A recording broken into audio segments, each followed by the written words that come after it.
Good evening. This is the news tonight, your daily roundup of all that has happened across India and the world.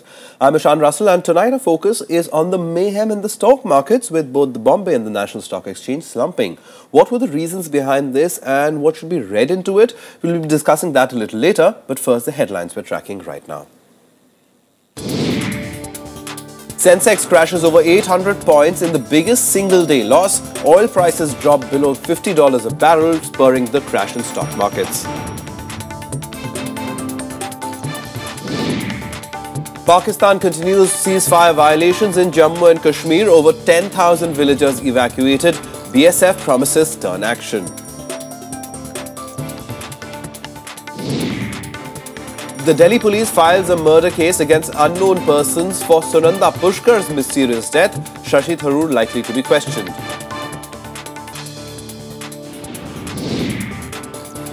And BCCI picks a squad of 15 for the ICC World Cup. Jadeja makes it to the team despite injury. Akshar Patel, Ambati Rayudu and Stuart Binney also make the cut.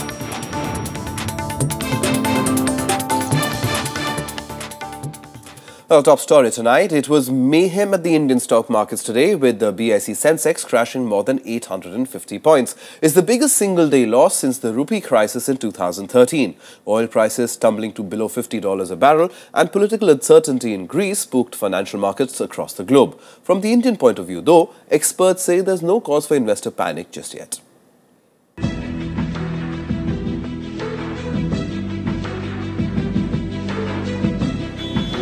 Tuesday's shock for the Indian stock markets, reflecting a bloodbath for indices around the world. The BSE lost 600 points in opening trade, with heavy selling by funds and investors, a trend that continued till the close, dropping more than 900 points at one stage. The BSE Sensex closed down more than 3%, or 854 points at 26,897 points, its biggest percentage point loss since September 2013. The border Nifty fell 3%, or nearly 250 points to 8,127. The main factors: global oil prices have slumped to a 5-year low to below $50 a barrel due to surplus supplies from Iraq, Russia and the United States, besides lackluster demand. Global markets have shuddered, with the Hang Seng, Nikkei and European markets all falling nearly 3%. Also adding to the mayhem, political uncertainty in Greece and concerns that Greece may exit the Eurozone are making global investors jittery. The global markets, the way commodity prices are crashing on the, the way crude oil prices is dipping, the fall is actually got capitulated over the various asset classes. But market analysts say there's little cause for concern for the Indian investor. Falling oil prices will only shrink India's burgeoning import bill. The stress, however, that the onus remains on arresting slowdown and propelling growth. Markets are tanked yesterday, today is a short-term phenomenon, is an immediate one. It is based on the sentiments. As long as our reform process is on the line, our fundamentals are strong, then we don't need to worry about the sentiments. Experts feel the sentiment of negativity prevailing in the international market does not extend to the Indian economic scenario. Plummeting oil prices will bring dividends to India in terms of lower import bill, manageable deficits, higher forex reserves and increased consumer spending.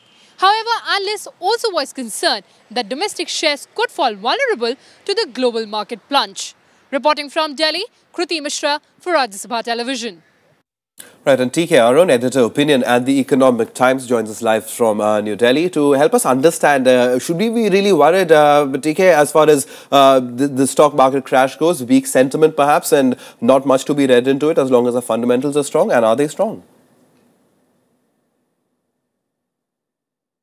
I am afraid that our fundamentals alone will not save us if there is a global currency turmoil. See, Greece will have an election on the 25th of this month. And the current trends show that the winner most likely would be somebody on the extreme left who has been campaigning on the promise that he will end the conditionalities that have been imposed on Greece for a bailout repeatedly by the European Union and the European Central Bank. Right. Now, if this kind of that promise is fulfilled and they sort of default on their debt or renounce the debt, then this could lead to Greece leaving the euro. That means the euro, which is currently shared by 19 countries, will be shared by 18. And if there is any domino effect on other countries, which are also affected by the sudden lack of confidence in Greece, the euro itself could suddenly seem shaky. Right. And we could see a major turbulence on the currency markets. If that happens, normally what happens is that there is a flight to safety of funds from emerging markets, including a market like India, which is in a reasonably good shape. And that flight to safety would disrupt not only our stock markets, but also the currency. It will force the rupee to depreciate, and that will deny the RBI the room it otherwise might have from falling inflation to cut interest rates. So I'm not very sanguine, very hopeful that this will leave us completely unscathed. All right, so cause for worry over there. But TK, as far as oil prices are concerned, I mean, it was said that falling crude oil prices were bolstering the stock markets. But now it seems, and many analysts also pointing out, international analysts, that the falling crude oil prices now has become a cause for worry that a recession even could set in. Yes, because falling oil prices will hurt certainly Russia, all the major oil producers, and mind you, it will hurt the new shale oil industry in the US. The unconventional oil and gas production in the US and Canada from shale oil and oil sands, they require a lot of investment, and the cost of producing this oil is high. So when oil prices fall below, say, $70, $80, then the shale oil ceases to be very, very profitable. And which is perhaps one of the reasons why OPEC is refusing to cut its oil production. Because it wants to see prices fall, and it wants to hurt the shale oil, which is actually posing a long-term threat to the profitability of OPEC countries. All right. So, sorry, go ahead. When this oil prices fall like this, countries suffer, and it will affect our export markets. And that way, it will not be good for us. All right, so the global cues that seem to be coming in seem to be rather worrisome. But as far as just talking about the stock market's performance today and in the coming days, I mean, it seems that then these global cues would continue to impact the Indian stock market and perhaps dampen investor sentiment. See, the only positive thing is that of late, a lot of Indian money has been coming to the stock market. It is not driven entirely by foreign institutional investment coming from outside, but a lot of the activity in the Indian stock market is now from domestic sources.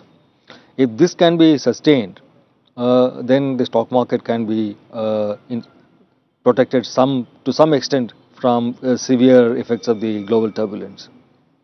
All right, we'll leave it over there, TK Arun. Thank you very much for coming and sharing perspective on this particular subject. We'll leave it over there. Thank you very much for coming in and sharing your views with us. All right, moving on, Finance Minister Arun Jaitley met industry leaders today to get their views on the forthcoming general budget. Now, the private sector honchos urged the government to ramp up public investments, especially in infrastructure and the manufacturing sector. The industry lobby group sought steps to revive economic growth and boost investments to give a fillip to the Make in India program. India Inc. also pressed for a stable tax policy and expeditious implementation of the goods and services tax. We have the Eastern Corridor, Western Corridor, we have these corridors, DMIC, etc. How to, give that a kickstart so that it starts much faster. There is a fair amount of conviction that this group had today that it's something which is almost around the corner and it will start taking off in 2016.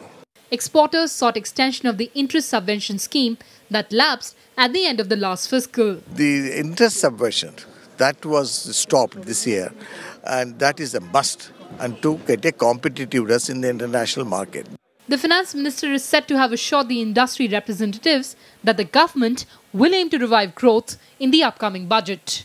Kriti Mishra, Rajya Sabha TV. Now, there's still no end to the confrontation and shelling on India-Pakistan border in Jammu amid of suspicious Pakistan looking to push militants into India. Pak Rangers targeted over 60 hamlets and scores of border posts on Monday night and again this morning. For the residents of these areas, it's a nightmare that's come to life again.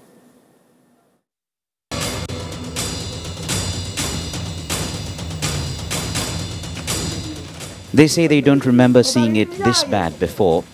Pak mortar bombs landing several kilometers into their villages, long-range weapons being used and fear at every step.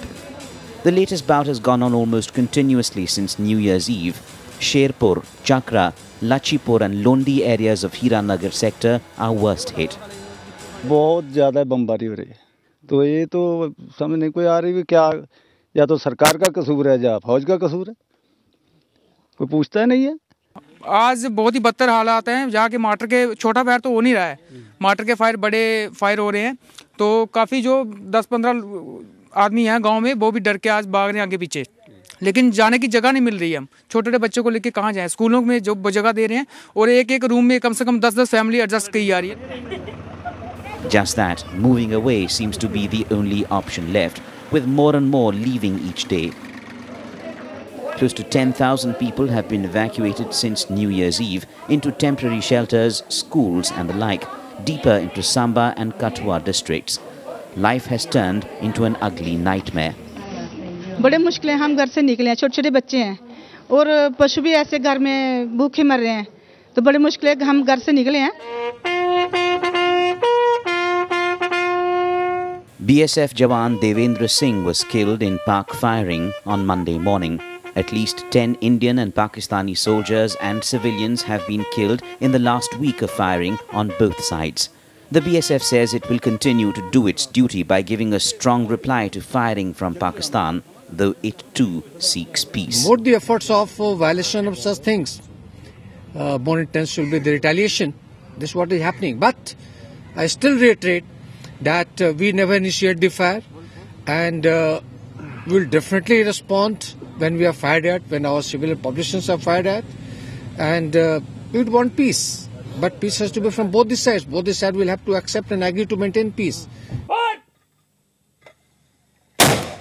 The last major escalation on this border in August and October had left 13 people dead and displaced thousands. The BSF Director General said there could be several reasons for Pakistan's continued violations, despite it too suffering big losses. You see, there is no single provocation, there is no single reason for escalation of this tension in this area. There could be multiple reasons. Infiltration could be one of them. There could also be a possibility that they are trying to divert the attention of Peshawar incident, because after all they are also accountable to their public. Peshawar incident was very widely criticized. Maybe they are trying to divert the attention. Maybe it's run up to the Republic Day, which is not very far. So there could be so many reasons. This time round, Pakistan has even refused to accept protest notes from India. There's been no formal communication between the two sides since Sunday. Bureau Report, Rajya Sabha Television. Now, almost a year after Sunanda Pushkar was found dead at a five-star hotel in Delhi under mysterious circumstances, the Delhi police has claimed that she could have been murdered. Police Commissioner B.S. Bassi today said that a case has been filed after the medical board termed her death unnatural. Her husband and Congress MP Shashi Tharoor could now be questioned by the police. After numerous twists and turns through the past year over the death of Congress MP Shashi Tharoor's wife Sunanda Pushkar, new facts have emerged in the case. The Delhi police claim that Sunanda died of poisoning. The claim was made after the medical board examining her case revealed that the socialite died an unnatural death. हमारे को जो medical board थी उसने report दे दी थी, तो उस report में जो मेन मुद्दा उन्होंने हमें ये बताया है कि डेथ जो है नंबर 1 अननेचुरल है, यानी कि नेचुरल डेथ नहीं है। दूसरा उन्होंने बताया है कि death is due to poisoning, और उसमें ये भी उन्होंने कहा है कि पॉइजनिंग जो है ये ओरली भी ली हो सकती है, और इसके अलावा ये हो सकता है कि इंजेक्ट भी की गई हो। Reacting to the news, Shashi Tharoor said he was stunned that a murder case had been filed. In a statement, Tharoor said that he hopes that the case is investigated thoroughly and assured all cooperation. मैंने पहले भी बताया था कि murder का case है वो, क्योंकि वो दिलेर लड़की थी, वो ऐसे काम, ये बुजली का काम वो कभी नहीं करती। I found a conspiracy of silence which was too much, and the people who were involved was very high powered. I regret to say even the hotel has to be investigated. This is part of a process part of a legal process. I think we must maintain this sense of balance, and I think it's most important not to sensationalize things. What is the motive?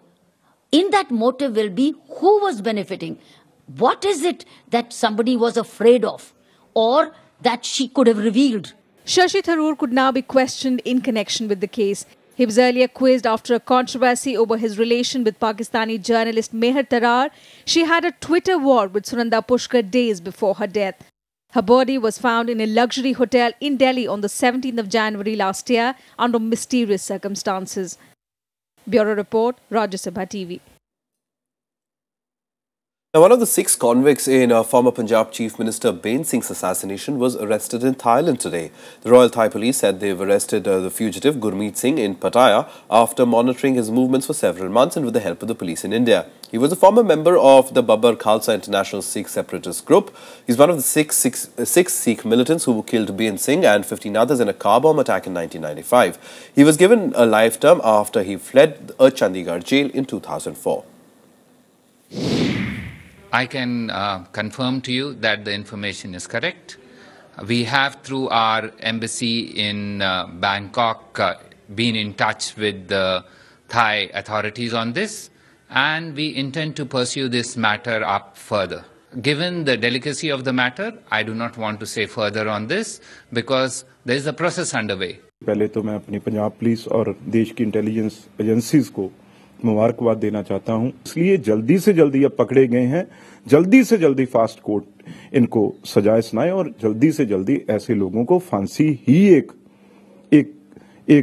मैं समझता हूं फांसी ही इनका एक सही मैं समझता हूं ये एक फैसला होगा। और Time for a very quick break right now, but coming up on the other side, 5 unions of Coal India go on strike protesting against private players. More on that after the break.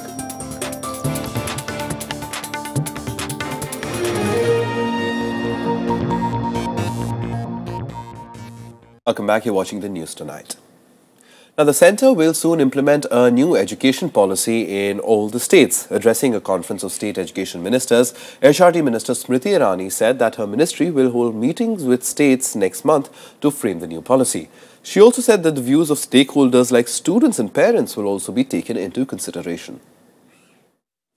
Human Resource Development Minister Smriti Irani and education ministers of all states and union territories met in Delhi on Tuesday to discuss the proposed new education policy. The meeting was called to deliberate on the choice-based credit transfer system and credit framework for skills.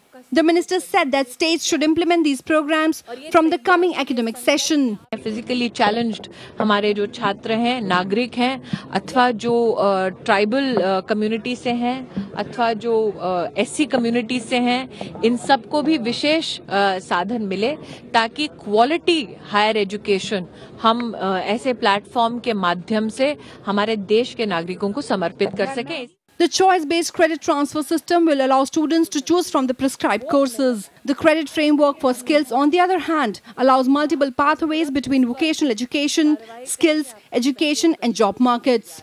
The minister said a workshop will be held with state education ministers next month to frame the new policy. हमें states ये सहयोग दें कि village education council के अंतर्गत block स्तर पर, district स्तर पर और राज्य के स्तर पर शिक्षा को लेकर परिचर्चा हर राज्य में शुरू कैसे हो, इसका वर्कशॉप बुलाने का हमारा प्रयास है फरवरी के माह में.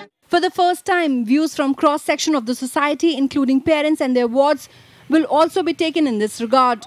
With inputs from Vipin Chauhan, Bureau Report, Rajya Sabha TV.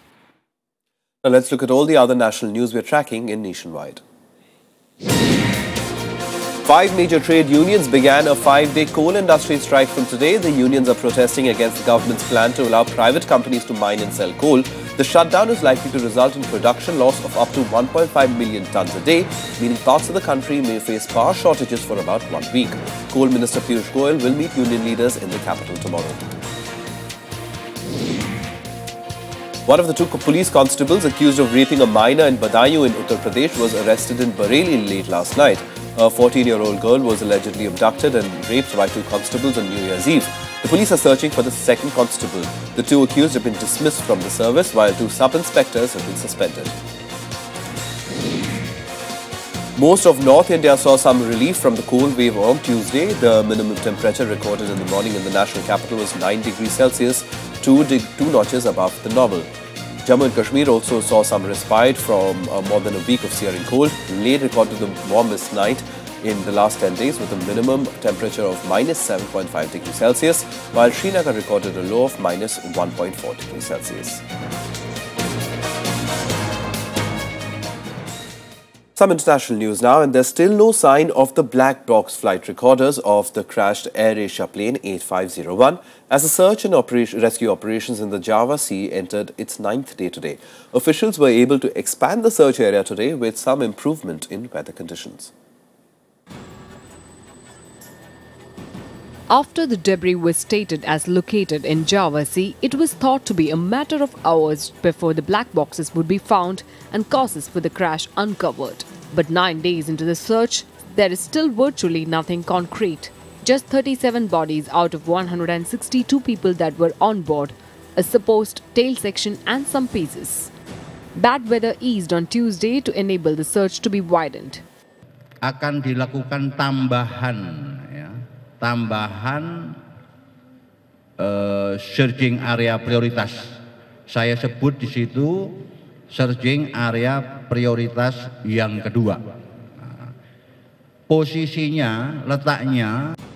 At least 20 ships and the same number of planes and helicopters are involved in a search operation in Java Sea. A Chinese rescue ship and the US Navy vessel joined the mission on Tuesday. Away from the disaster zone, forensic experts from Australia and Singapore joined their Indonesian counterparts to help identify the 37 bodies recovered so far. C-scan. This uses different kilohertz of sonar to give us an image on the sea bottom. We can find things as small as a golf ball or, of course, something as big as an airplane using different kilohertz bands and our swaths. Indonesian officials have suspended AirAsia flights on the Surabaya, Singapore as the investigation is still going on. This after reports emerged that AirAsia did not have an official permission from Indonesia to fly the Surabaya-Singapore route on the day of the crash. The Transport Ministry also issued a directive making it mandatory for pilots to go through a face-to-face briefing by an airline flight operations officer on weather conditions and other operational issues prior to every flight. Bureau Report, Rajya Sabha TV. Well, more international news and updates in Global Buzz. Sony has condemned the vicious cyber attack that led to it suspending the release of its film The Interview. Sony CEO Kazuo Hirai on Monday praised employees and partners of the company's Hollywood movie studio for standing up to extortionist efforts of hackers who attacked Sony Pictures Entertainment in November. The trial of the Boston bombing suspect is underway. A U.S. district judge began the process of selecting the jury that will hear the evidence against Zokhar Sarnaev. The 21-year-old is charged with killing 3 people and injuring more than 260 others by detonating a pair of homemade bombs placed in a crowd at the Boston Marathon finish line on the 15th of April 2013. He has pleaded not guilty to all 30 charges against him. Hundreds of firefighters are battling to contain Australia's worst wildfires in 30 years, which have already swept across more than 12,000 hectares outside the southern city of Adelaide and destroyed at least 26 homes.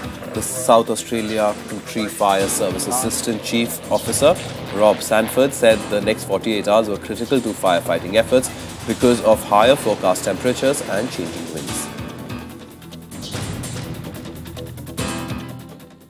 Well, some sports now, and the BCCI announced India's 15-member squad for the Cricket World Cup next month. Akshar Patel, Ambati Rayudu and Stuart Binney made the cut.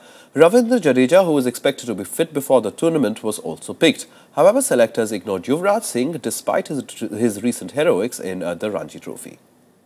First time announcing the team for the ICC Cricket World Cup 2015.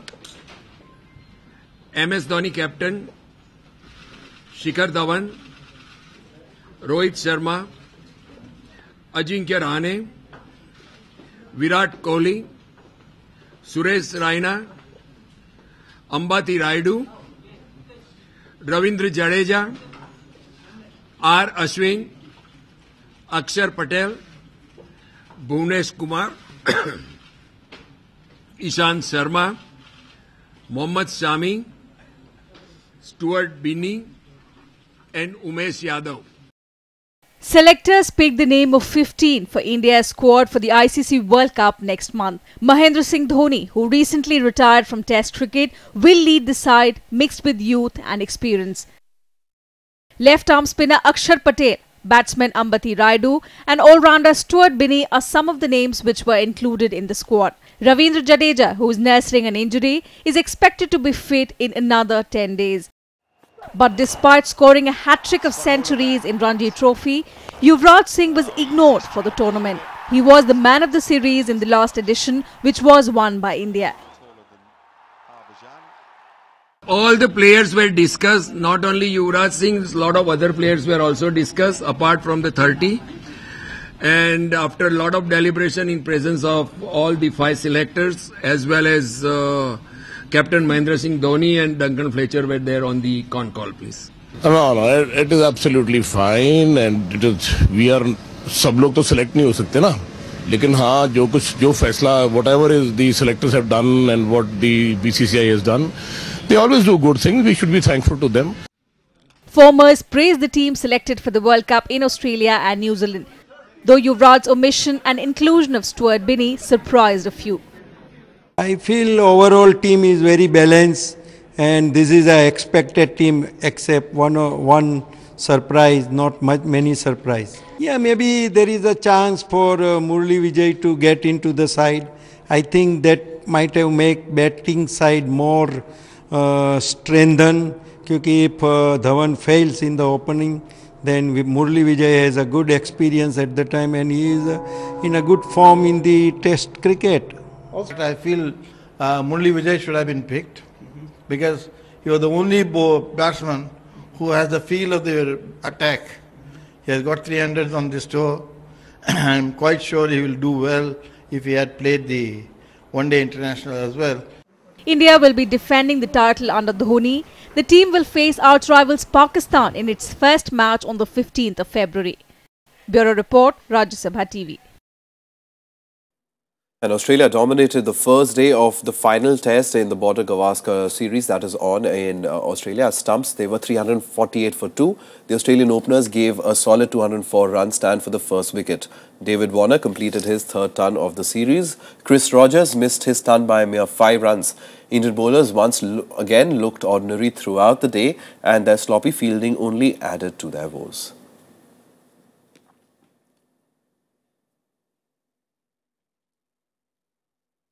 And a day after the Sports Ministry recommended Saina Nehwal for the Padma Bhushan Award, boxer Vijender Singh too expressed his eagerness to win the award. After a late application by Nehwal was accepted by the ministry, Vijender Singh said the ministry might give his name a thought as well if another sportsman can be taken into consideration. He said he preferably wants 2-time Olympic medal winner wrestler Sushil Kumar to get the honour as originally recommended by the Sports Ministry. Vijender said Sushil Kumar is undoubtedly the most successful Indian athlete ever.